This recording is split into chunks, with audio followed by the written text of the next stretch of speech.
இப்ப நான் வந்து ஏற்கனவே சில கேள்விகள் வந்து பாத்தீங்கன்னாக்கா நம்ம மைண்ட் வந்து ஒரு கேள்வியா கேட்கறப்ப ஸ்கூல்ல எக்ஸாம்ல வந்து சொல்ற மாதிரி ஓவர்ல பாக்குற மாதிரி இருக்கும். இப்ப நான் வந்து சில விஷயங்கள் உங்களுக்கு சொல்றப்ப இப்ப பாத்தீங்கன்னா எங்க தெரிஞ்சுக்க முடியும்னு பாத்தீங்கன்னாக்கா இப்ப சோர்ஸ் இன்ஃபர்மேஷன் சோர்ஸ்ன்றது இப்ப எம்ப்ளாய்மெண்ட் நியூஸ்ன்றது கவர்மெண்டோட பப்ளிகேஷன். அதுல வந்து பாத்தீங்கன்னா ஆல் இந்தியா லெவலில் இருக்கக்கூடிய இன்ஃபர்மேஷன் அதுல வரும். அப்புறம் வந்து பெரிய ரெக்ரூட்மெண்ட் போர்டு இருக்குனாக்கா அந்த ரெக்ரூட்மெண்ட் போர்டோட வெப்சைட் இப்ப upsc.gov.in அப்படின்னு போனோம்னாக்கா என்ன ஆகும்னாக்கா இந்த வருஷத்துல என்னென்ன பண்ண போறாங்க அவங்க ஒரு ஆனுவல் பிளானர் மாதிரி போட்டிருப்பாங்க. அந்த பிளானரை நான்லாம் படிக்கக்கூடிய நேரத்தில் அப்பவே நான் அப்படி எடுத்து வச்சிருப்பேன். அதுல பாத்தீங்கன்னாக்கா மே மாசம் இது கால்குலேட் பண்ணுவாங்க, ஜூன் மாசம் இது பண்ணுவாங்க, இப்ப NDA இருக்கு, CDS இருக்கு, ஜியாலஜி எக்ஸாம் இருக்கு, அதே மாதிரி வந்து IAS எக்ஸாம் இருக்கு, இப்படி எல்லாம் UPSC டைரின்னு இருக்கும். அதே மாதிரி TNPSC டைரி இருக்கு. இப்ப சமீபத்தில் கூட போட்டிருந்தாங்க இந்த வருஷத்துல என்னென்ன எக்ஸாம் வர போறோம்ன்றத முன்னாலேயே அது போட்டிருந்தாங்க. அதே மாதிரி ஸ்டாஃப் செலக்ஷன் அதுக்கு ஒரு டைரி இருக்கும்.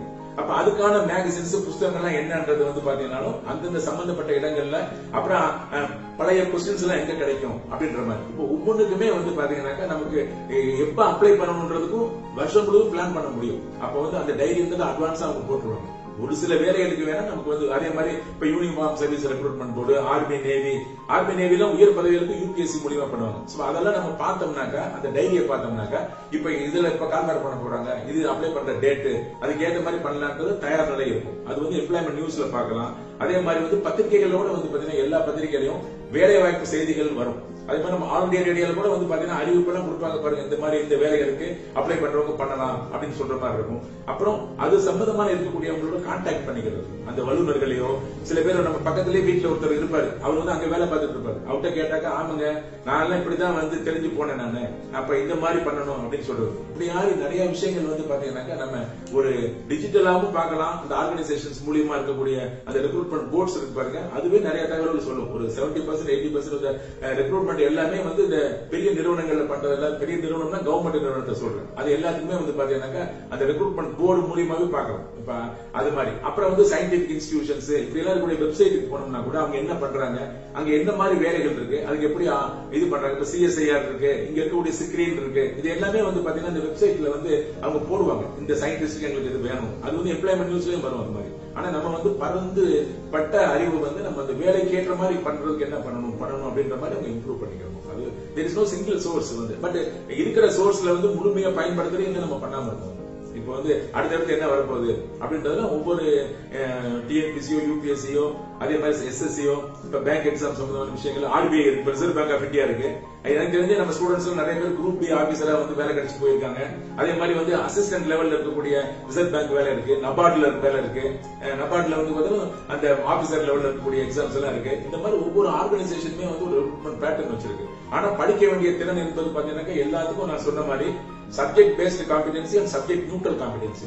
பாடம் சாராத திறனே பல வேலைகளுக்கு தேவைப்படும். இப்ப நபார்டுக்கோ RBIக்கோ பாத்தீங்கன்னா கூட இப்ப எக்கனாமிக்ஸ் சம்பந்தமா கொஞ்சம் தேவைப்படும், பொருளாதாரம் சம்பந்தமா பொண்ணும் வந்து பொதுவான அறிவு தேவைப்படும், ஜெனரல் இன்டெலிஜென்ஸ்ன்றது.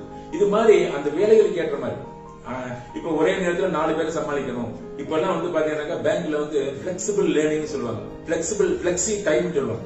அப்ப நம்ம எப்ப வேணாலும் வந்து எப்படி எல்லாம் வந்து அந்த பிளெக்சிபிளா எடுத்துக்கணும் பண்ணணும், இப்படி எல்லாம் நிறைய விஷயங்களுக்கு வேலைக்கு போறவங்களுக்குமே அந்த பிளெக்சிபிலிட்டி இருக்கும். ஏன் வந்து test of reasoning, numerical ability எல்லாம் டெஸ்ட்ல வச்சிருக்காங்கன்னாக்கா பாத்தீங்கன்னா இப்ப வந்து கேள்விக்கு பதில் சொல்லணும்னாக்கா நம்ம டிஜிட்டலா சொல்லிடுவோம். ஒரு குறுகிய நேரத்துக்குள்ள அந்த திறன் நமக்கு இருக்கா, மாற்றி யோசிக்கக்கூடிய திறன் இருக்கா, நமக்கு ஆல்டர்னேட்டிவ் திங்கிங் இருக்கா, அந்த ரீசனிங் பவர் இருக்கா. நியூமெரிக்கலா வந்து பாத்தீங்கன்னா ஒரு கணக்கை வந்து டைம் நம்ம கணக்கை வந்து கழுத கூட போட்டுருன்னு சொல்லுவாங்க, ஆனா அதுக்கு டைம் கொடுக்கணும்னு சொல்லுவாங்க. ஆனா நம்மள மாதிரி ஹியூமன் பீயிங்ஸ்க்கு என்னன்னாக்கா குறுகிய காலத்துக்குள்ள போடுறதுக்கு பேர் வந்து ரெஸ்பான்ஸ் டைம் சொல்லுவாங்க.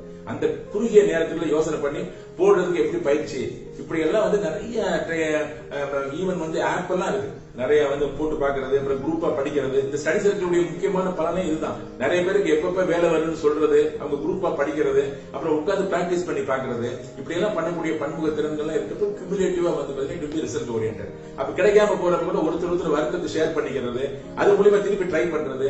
ஏற்கனவே படிச்சு வேலைக்கு போன ஆள் நம்ம முன்னாலேயே இருப்பாரு ஸ்டடி சர்க்கிள், அவரை பார்க்கணும் நமக்கு ஒரு நம்பிக்கை வரும் அந்த அலுமினின்னு பாக்குறப்ப. இப்ப வந்து வேலை கிடைச்சாலும் நம்ம கண்ணுக்கு பார்த்தா தான் நம்ம பாக்குறப்ப என்னன்னாக்கா ஒரு வேலைக்கு 5000 பேர் அப்ளை பண்ணுவாங்க. ஆனா வேலை கிடைச்சாலும் எங்க இருக்காரு நமக்கு தெரியாது, அதனால வேலையே கிடைக்காதான்னு நினைப்பாங்க. ஆனா இந்த ஸ்டடி சர்க்கிள் மாதிரி இடங்கள்ல வந்து பாத்தீங்கன்னாக்கா எந்த வித எதிர்பார்ப்பு இல்லாம அப்படியே வந்து கவர்மெண்ட் வந்து ஃப்ரீயா சொல்லி கொடுக்குற இடத்துல பாத்தீங்கன்னா வேலை கிடைச்சு போன ஆளா பாக்குறப்ப நம்மள மாதிரி தான் இவர் உட்காந்து படிச்சுட்டு இருந்தாரு, அவருக்கு வேலை கிடைச்சிருச்சு, நமக்கும் கிடைக்கும் அப்படின்னு நம்பிக்கையெல்லாம் புதுப்பிக்க முடியும். நீங்க போய் எம்ப்ளாய்மெண்ட் ஆஃபீஸர் ரெனியூவலை புதுப்பிக்கிறது மாத்திரம் இல்ல, நம்பிக்கையும் புதுப்பிக்க முடியும். சோ அந்த மாதிரி எல்லாம் வந்து முயற்சி பண்ணணும், எக்ஸ்போஸ் பண்ணணும்.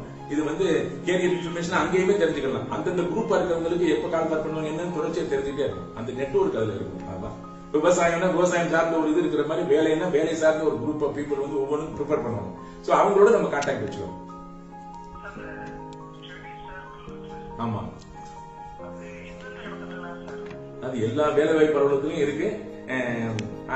அது வந்து பாத்தீங்கன்னா நான் புதுக்கோட்டையில 92ல வேலை பார்க்கிறப்ப இந்த வேலை வாய்ப்பு அலுவலகம் என்பது வந்து இளைஞர்களுக்கு நம்பிக்கையை கொடுக்கணும், அது வழிகாட்டணும், அவங்க நம்பிக்கையை புதுப்பிக்கணும்னு சொல்லிட்டு மாத்திரம் நான் உட்கார்ந்து இருந்தேன்னாக்கா எனக்கு மனசுக்கு வந்து அது நியாயமா படாது. அப்ப வந்து அவங்க கூடவே அவங்களோட டிராவல் பண்ணணும், அவங்க வேலை பார்க்கறத பார்க்கணும். அப்ப கேரியர்னா என்னது, ஜாப்னா என்னது, அப்புறம் ஸ்கூல்லயே படிக்கிறப்ப catch them young and train தம் இப்படி மாதிரி பண்றது. இப்படியே ஆரம்பிச்சு வந்து பாத்தீங்கன்னாக்கா அது வந்து இன்னைக்கு அரசாங்க திட்டமா இருக்கு. தமிழ்நாடு அரசாங்கம் வந்து ஒரு அருமையான இளைஞர்களுக்கான ஒரு இலவசமா எல்லாமே ஃப்ரீ தான், எல்லா மேகசின்ஸ் புக்ஸ் எல்லாமே அங்க இருக்கும், வேலை வாய்ப்பு அலுவலகத்துல இருக்கும்.